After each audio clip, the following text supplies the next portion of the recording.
உலகை எழுப்பும் ஞாயிறு அங்கே குடியிருப்பான். அவன் ஆனை முகத்தனின் அடியவர் மனத்தில் ஒளியாய் வந்து கொலுவிருப்பான்.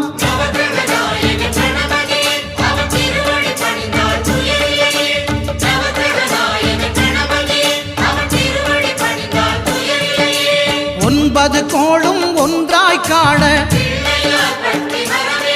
அங்கு கற்பகம் என்னும் கடவுளின் மெய்யில்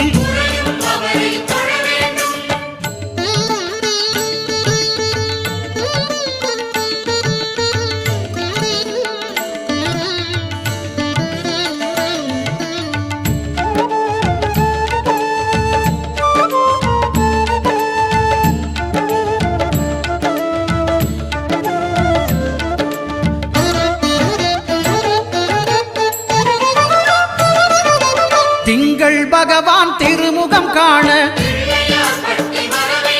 அங்கு கற்பக பெருமான் தொப்புள் குழியில்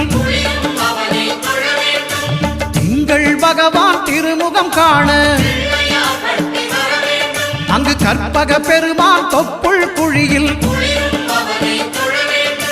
பார்க்கடல் பிறந்த சந்திர பகவான் கணபதி வயிற்றில் நிறைந்திருப்பான். எங்கள் கற்பகத்தானை கண்டவர் தமக்கு தீரா பிணிகளை தீர்த்து வைப்பான்.